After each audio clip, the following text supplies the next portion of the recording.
गुड़गांव की नई तस्वीर बनाने के लिए अब सभी रेजिडेंट वेलफेयर सोसाइटी एकजुट होंगी। इसके लिए मिशन 73 व 74 फाउंडेशन की तरफ से रीइमेजिंग गुरुग्राम के नाम से एक मुहिम शुरू की जा रही है। इस मुहिम के तहत जनता के सुझावों और विशेषज्ञों की सलाह से गुड़गांव की व्यवस्था को दुरुस्त करने के लिए ड्राफ्ट तैयार किया जाएगा। इस ड्राफ्ट को मुख्यमंत्री हरियाणा को सौंपा जाएगा ताकि गुड़गांव की समस्याओं का स्थायी तौर पर समाधान हो सके। एनजीओ के पदाधिकारियों की माने तो इस मुहिम से हजारों आरडब्ल्यूए जनप्रतिनिधियों को जोड़ा जाएगा। उनके सामने आने वाली समस्याओं को जाना जाएगा और लोगों से ही सुझाव के तरीके जाने जाएंगे। इन सुझावों पर विशेषज्ञों की भी सलाह ली जाएगी। उन्होंने कहा कि गुड़गांव की समस्याओं से हर कोई वाकिफ है और गुड़गांव के अधिकारियों के पास उन समस्याओं के समाधान के नाम पर केवल एक रटा रटाया जवाब ही होता है, जिससे जनता उब चुकी है।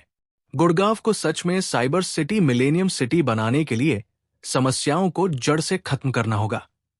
इस योजना को बनाने के लिए ही ये रीइमेजिंग गुरुग्राम की शुरुआत की जा रही है। गुड़गांव की जो समस्याएं हैं जो दशकों से चली आ रही हैं, उनका एक सस्टेनेबल सॉल्यूशन क्या हो सकता है, और इसके जितने भी स्टेक होल्डर्स हैं, चाहे उसके अंदर आरडब्ल्यूएस है, पार्षद है, जनप्रतिनिधि है, सभी को एक मंच पे लाके और एक्सपर्ट्स का क्या मानना है उसके विषय में, तो उसको लेकर ये एक डिक्लेरेशन तैयार करेगा जो हमारे चीफ मिनिस्टर साहब को और जितनी भी हमारी कैबिनेट है सबको उसके बारे में अवेयर किया जाएगा।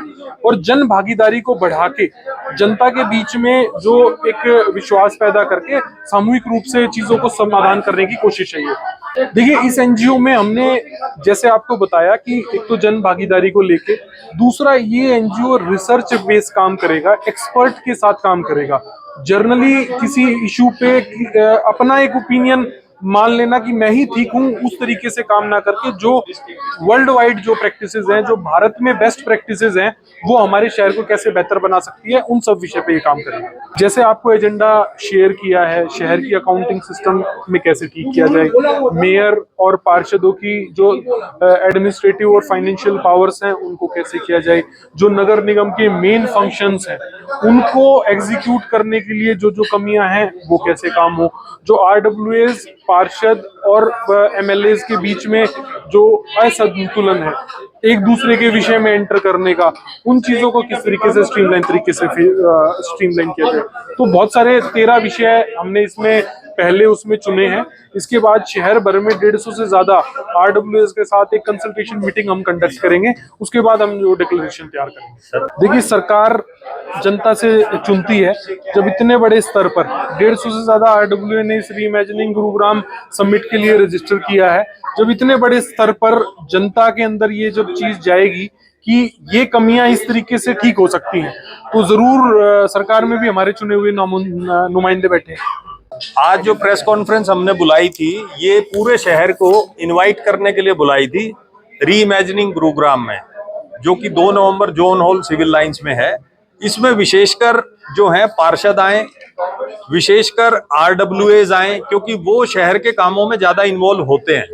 और जो हम ये रीइमेजिनिंग गुरुग्राम हो रही है वो भी लोकल गवर्नेंस के लिए रही है।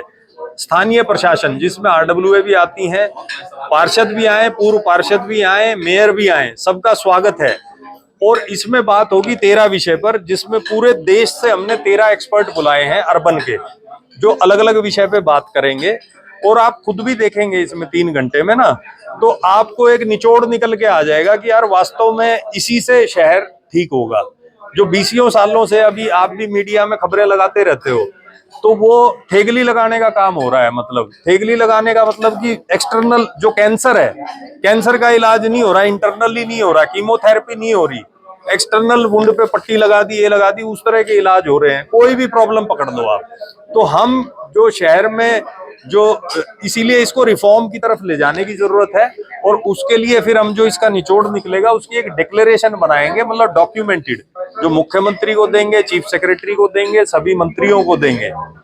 और फिर गुड़गांव में और भी जन जागरण की 150-200 मीटिंग और करेंगे। हर एक आरडब्ल्यूए को जाके उनके ऑफिस में जाके समझाएंगे। और इसमें ये फर्क है जी, हमने वो भी एनालिसिस की, क्योंकि मैं और संदीप भाई हम जो है चुनावी मैनेजमेंट का काम 10 सालों से कर रहे हैं।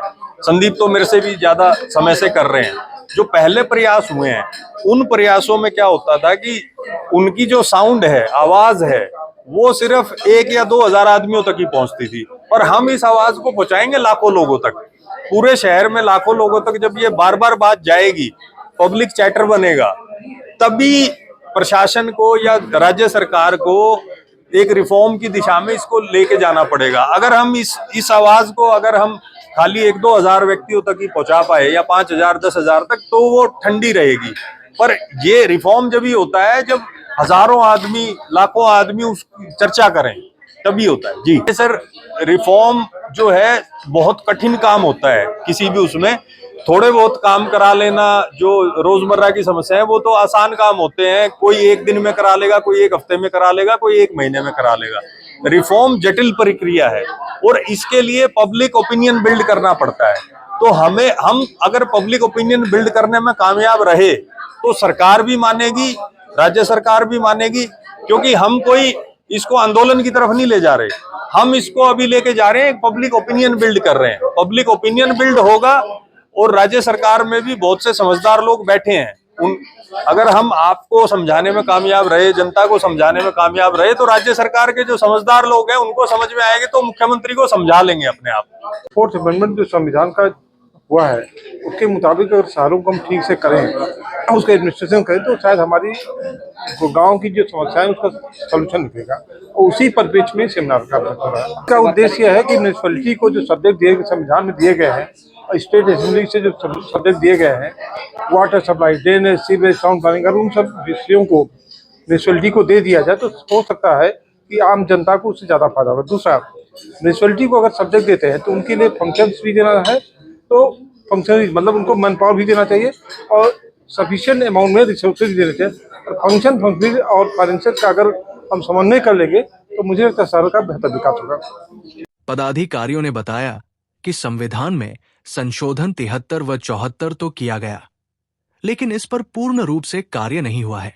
इस संशोधन के तहत ही सरकारें और प्रशासन काम करें तो हर समस्या का स्थायी समाधान हो सकता है।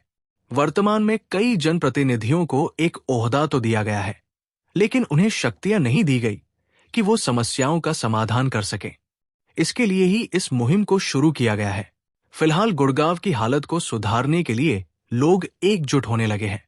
2 नवंबर को होने वाले सम्मेलन में गुड़गांव के RWA जनप्रतिनिधियों को आमंत्रित किया गया है ताकि ये भी अपने सुझाव दे सकें, ताकि विशेषज्ञों के साथ मिलकर गुड़गांव को नई ऊंचाई पर ले जाने के लिए ड्राफ्ट तैयार किया जा सके।